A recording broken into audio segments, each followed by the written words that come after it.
பொதுச் செயலாளர், முன்னாள் முதலமைச்சர், வருங்கால முதலமைச்சர் எடப்பாடியார் அவர்கள் இன்னைக்கு சென்னை சென்றார்.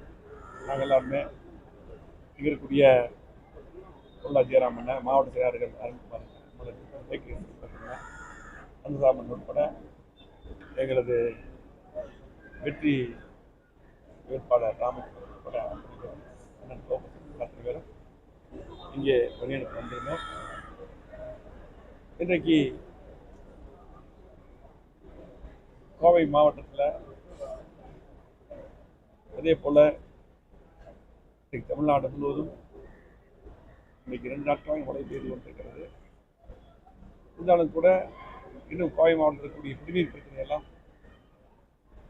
கடந்த முறை ஒரு 10 நாட்களுக்கு முன்னால் மாவட்ட ஆட்சியரை நாங்கள் சந்தித்து குறிப்பாக குடிநீர் பிரச்சனை மற்றும் பல்வேறு பிரச்சனைகள் விதமாக பேசினோம். கோவை மாவட்டத்தில் தலைவர் அம்மாவுடைய அரசு எடப்பாடியார் தலைமையில் எடப்பாடியார் முதலமைச்சராக இருக்கும் பொழுது அந்த திட்டங்கள் தான் எந்த திட்டங்களுமே இதுவரை பயன்படுத்தவில்லை. குடிநீர் திட்டங்கள் கூட 3ஆம் கூட்டு குடிநீர் திட்டத்தை அப்போது நாம் கொண்டு வந்தோம். நல்வாழ்வுத்துறை அமைச்சராக இருக்கும்போது அந்த எடப்பாடியார் அவர்கள் நிதி ஒதுக்கி கொண்டு வந்தோம். அந்த திட்டங்களை கூட வேகமாக முடுக்கிவிட்டு விநியோகம், தண்ணீர் விநியோகம் சீரான முறையில் சீர்படுத்த வேண்டும் என்று கோரிக்கை வைத்தோம். இதுவரையிலும் அதை செய்ய வேண்டும். அதே போல எந்த நிகழ்ச்சியும் அதிகமாக நடத்த முடியவில்லை. ஏனென்றால் தேர்தல் விதி இருக்கிறது. அதனால் உங்களை சந்திக்க முடியல. பல ஊடகங்கள் ஒரு தவறான செய்திகளை இன்னும் திமுக மற்றும் பல்வேறு கட்சிகள் நம்முடைய ஐடிவி சொல்றத நிறைய பரப்பிட்டே இருக்கிறீங்க. இப்போ வந்து நிறைய பத்திரிகை நண்பர்கள் ஃபோனில் அதை பற்றி பேசினாங்க. நான் அதை பற்றி பேச விரும்புகிறேன்.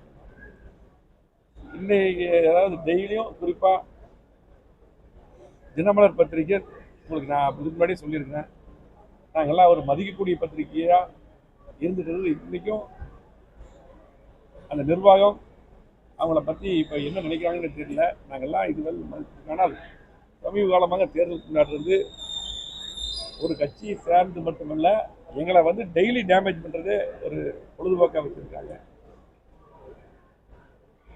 இன்றைக்கு எங்களுடைய கட்சியை பொறுத்தளவுக்கு புரட்சித் தலைவர் எம்ஜிஆர், புரட்சித் தலைவி அம்மா, அதுக்கு பின்னால் நாங்கள்லாம் தலைவராக அந்த எடப்பாடியார்.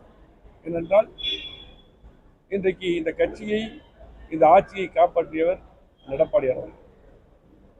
புரட்சித் தலைவி அம்மா அவர்கள் அம்மாவுடைய ஆட்சியை உயிரை கொடுத்து அதிமுக ஆட்சியை கொண்டு வந்தார் 2016.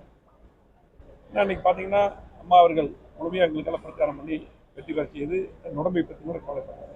அதுக்கு பின்னால் பல்வேறு சோதனைகள் வரும் பொழுது இந்த ஆட்சியை மீட்டெடுத்து, இந்த கட்சியை மீட்டெடுத்து, இரட்டை மீட்டெடுத்து இன்னைக்கு சிறப்பான முறையிலே எங்களது பொதுச் செயலாளர் எடப்பாடியார் அவர்கள்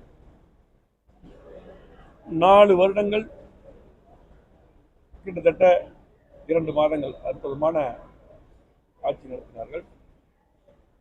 பல்வேறு திட்டங்கள் கோவை மாவட்டத்தில் இருக்கிற அத்தனை திட்டங்களும் அம்மாவுடைய ஆட்சியிலே அந்த எடப்பாடியார் நிதி ஒதுக்கி கொண்டு வந்த திட்டங்கள் தான். இதுவரை திமுக ஆட்சியில் எதுவுமே செய்ய 3 வருஷம் முடிஞ்சிருச்சு. ஆகவே சிறப்பான ஆட்சி வந்து இன்னைக்கு தமிழ்நாட்டில் இருக்கக்கூடிய அத்தனை மக்களும் முழுமையாக மீண்டும் எடப்பாடியார் முதலமைச்சர் வர வேண்டும் என்று முடிவு செய்து விட்டார்கள். அதே நாடாளுமன்ற தேர்தலும் கூட அந்த கண்டிப்பாக அது வெளிப்பாடு இருக்கும். மிகப்பெரிய வெற்றியை அதிமுக எடப்பாடியார் தலைமையான கூட்டணி வெற்றி பெறும். இன்னைக்கு நாங்கள் வந்து எடப்பாடியார் முதலமைச்சர் இருக்கும், நாங்கள்லாம் அமைச்சராக இருக்கும்போது பத்திரிகை எங்களை பற்றியே சுற்றி எழுதிட்டு இருந்தீங்க. இன்னைக்கு நாங்கள் எதிர்கட்சி ஆனதுக்கு பாருங்க ஒரு சிலரோட அஜெண்டாவை எழுதுறீங்க. நாங்கள் வந்து 2 மாதமாக கடுமையான தேர்தல் வேலை பார்த்தோம். அதிகமாக முடக்கம் கிடையாது, கடுமையான வேலை. இப்போ தேர்தல் வந்து பார்த்தீங்கன்னா மற்ற பக்கம் தேர்தல் நடக்குது. ஒரு கேப்பில் எங்களுக்கு விதிமுறை இருக்குங்காட்டி தண்ணீர் பணம் திறக்கிறோம். மீதி எல்லாம் பார்த்தீங்கன்னா இன்னைக்கு கோயிலுக்கு போகிறோம், தொகுதிக்குள்ள சில வேலைக்கு போகிறோம், குடும்பம். இப்போ வந்து பார்த்தீங்கன்னா இப்போ எங்களை எடுத்துட்டு எங்களுக்குள்ள பிளவு அதுக்கு தேவையில்லாமல் அதிமுக இன்னைக்கு பார்த்தீங்கன்னா இன்னைக்கு உலகத்திலே 7வது கட்சி, இந்தியாவில் மிகப்பெரிய கட்சி. இன்னைக்கு எடப்பாடியார் தலைமையில் இன்றைக்கு அற்புதமாக வீரநடை போட்டுக்கொண்டு 2 கோடி தொண்டர்களை கொண்ட அற்புதமான கட்சி. ஆகவே இதில் எந்த குழப்பமும் கிடையாது, எந்த இதுவும் கிடையாது. இன்னைக்கு பார்த்தீங்கன்னா யார் யார் குழப்பம் பண்ணாங்களோ அவங்கள வெளியே போயிட்டாங்க. ஆகவே இன்னைக்கு சிறப்பான முறையில் எடப்பாடி தலைமையில் இருக்கு. இது வந்து ரிசல்ட் வந்தா பிரச்சனை இருக்கு. எப்பவுமே எடப்பாடியாரை பொறுத்தளவுக்கு எந்த முடிவு எடுத்தாலும் எங்களெல்லாம் கலந்து தான் முடிவு எடுப்பார். அதை பத்தி அதாவது பத்திரிகை வந்து அதாவது ஒரு பிம்பத்தை ஒரு சில கட்சிகள் தூண்டி விட்டு இப்படி ஒரு உருவாக்க பார்க்குறாங்க. ஒரு பிரச்சனை